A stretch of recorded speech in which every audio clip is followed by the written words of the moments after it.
har yanzu muna godiya ubangiji turisiyar ya kwace bikin yau domin wannan al'amari da ya faru a duniya duka.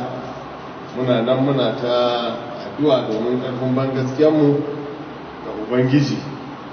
Saboda haka kafin mu karanta maganar Allah, jama'ar ubangiji za mu yi addu'a. Muna cikin addu'a. Allah mai tsarki, Allah mai kauna, Allah mai jin kai, Allah mai rahama. Mun gode maka kwarai da gaske domin wannan lokaci da muka ga kanmu masu rai da lafiya. Mun gode maka ubangiji domin wannan makaranta da ka gittata. Mun san ba abin da zai a duniya da baka sani ba. Jama'a suna nan gidajensu, mun saba mu taro mai zumunta. Yanzu kowa tunani ya mai yawa. Ubangiji muna roƙo cikin sunan Yesu ka karfafa su, maza da mata duk da suke da zama. Allah ka sa musu albarka, ka kuma kare su daga kowane hatsari da kowane irin ciwo da kowane irin mugun tunani. Allah uba na sama ka sa musu albarka. Muna roƙo ka karfafa gaskiyar mu, ka sa mu kusa da kai cikin sunan Yesu mai ceton mu. Amin, amin. To za mu karanta maganar Allah a wannan lokaci a cikin littafin Zabura ta 125. Wannan guri shi za mu karanta, jama'a kowa ya duba.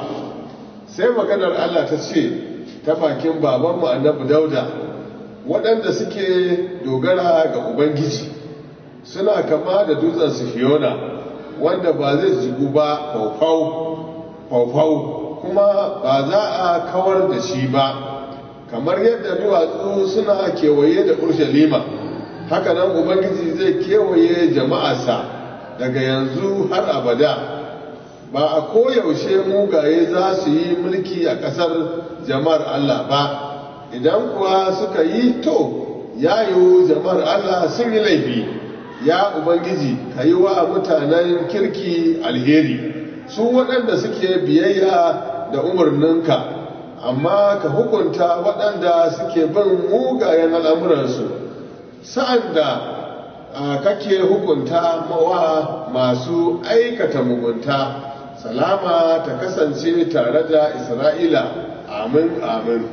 So, kan maganarmu shi ne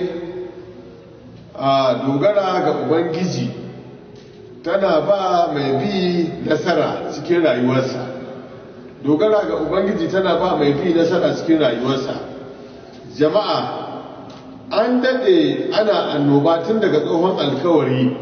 Annoba iri daban-daban tana faruwa a duniya, kuma komai ya farko yana da ƙarshe. Amma marubucin Zabura ta da damu da cewa dogara ga Ubangiji za ta ba mu nasara a cikin dukkan rayuwarmu. Mu karfafa iyalinmu, mu karfafa yankin Kilisiya, mu karfafa jama'a gaba ɗaya a duniya, domin mu masu bi ba ma so mu rika ba ma addu'a irin ta san zuciya. Muna addu'a Allah ya kauda wannan cuta gaba daya a duniya duka ga kowanne mutum. In muka duba da masu mulki da talakawa da masu arziki gaba daya, kowa ya natsu, kowa kuma yanzu ma tsoron kowa yake. Amma mu masu bi mu dogara ga Ubangiji, ba abin da zai same mu. Annoba za ta faru, za ta huce. Dogara ga Ubangiji yana da kyau. Aya ta ce masu dogara ga Ubangiji suna kama da dutsen da Allah Uba ya kafa a ƙasar Isra'ila, ba za a ji jike shi ba. A koyaushe mu zama masu dogara ga Ubangiji. Babu abin da zai same mu, domin muna da tabbataccen gidan da za mu tafi. A cikin ayyukan manzanni mu duba daga sura ta farko zuwa sura 2 ma, sai Yesu ya kama hanya ya hau samaniya. Mutane suna sa ido, sai ga mala'iku guda 2 suka ce, ku daina sa ido, Yesu nan da kuke gani an ɗauke shi zuwa sama, zai sake dawowa. Idan ya dawo mai zai yi? Zai ɗauke mu zuwa gidansa na daraja. To saboda haka Yesu ya jaddada mana dogara ga Ubangiji zai ba mu nasara a koyaushe. Kullum mu dage da addu'a. Ubangiji ka kawo ƙarshen wannan annoba a cikin sunan Yesu. Na tabbata za ta huce, na gaskata za ta huce. Saboda haka ‘yan uwa, muna ƙara jan hankalinmu. Kowane lokaci muka shiga wani irin yanayi, bari mu ɗauke tankar makaranta ce, mu ɗauke shi kuma cewa tankar da ikon Ubangiji wannan yanayin zai huce. Ko na daɗi ne, ko na wahala ne, zai zo ya huce da taimakon Ubangiji. Kada mu zama masu rauni, mu zama masu ƙarfafa juna ‘yan kwana. Kun gani ‘yan ikkilisiyar gigi mun saba, kullum na kan ce da ku, shaidan ya yi mai, shaidan ya yi latti. shi kullum yana da barazana da yawa, zai kawo abubuwa da zai dagula hankalin duniya, zai kawo abubuwa da zai dagula hankalin al'umma gaba daya. Kun ga yanzu magana hawa jirgin sama ta tsaya, magana hawa mota ma a jiha zuwa jiha ta tsaya. To me za mu yi? Mu dogara ga ubangiji, mu dogara ga ubangiji, mu kuma yi addu'a ubangiji ya kawo ƙarshen wannan abu. Domin zabura nan ta gaya mana cewa ba kullum ma ne mugaye za su yi mulki ba, akwai lokacin za ga mulki iri daban-daban a duniya.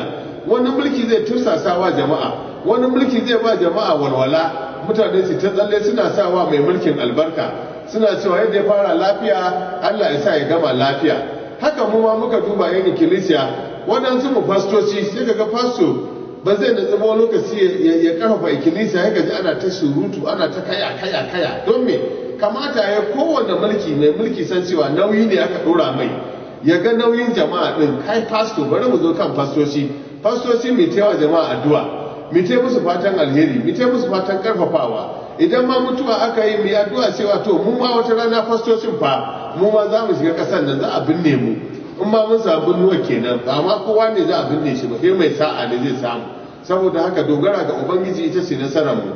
Sannan mu duba cikin littafin Matiyu 28, Yesu ya faɗo ta kalma da nake jin daɗin ta jama'a. Littafin Matiyu 28 aya kuma ta 20 zuwa ƙasar ayoyin zan karanta mana.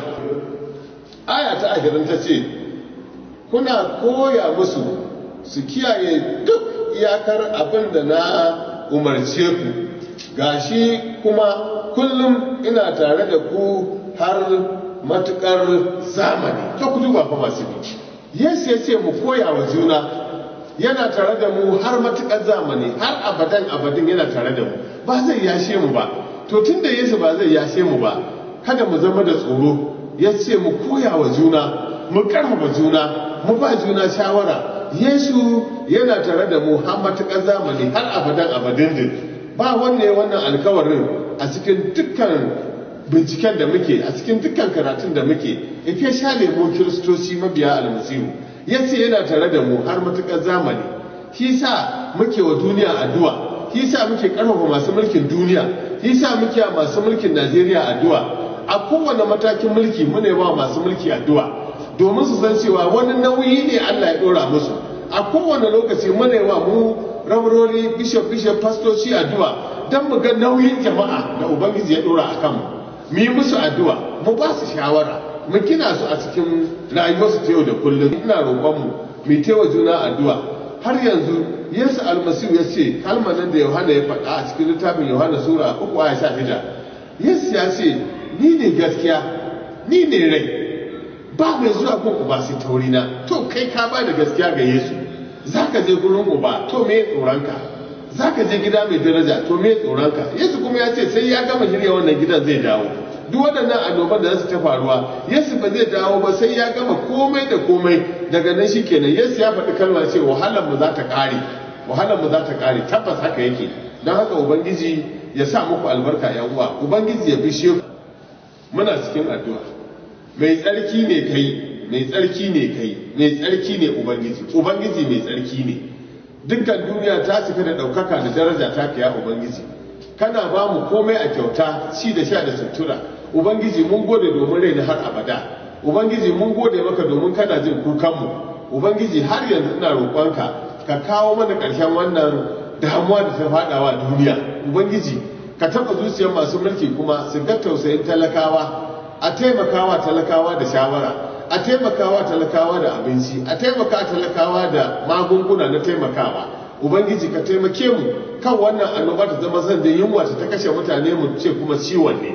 Allah ka ji addu'ar mu, ka sa wa kowa albarka cikin sunan Yesu almasihu mai ceton mu. Amin.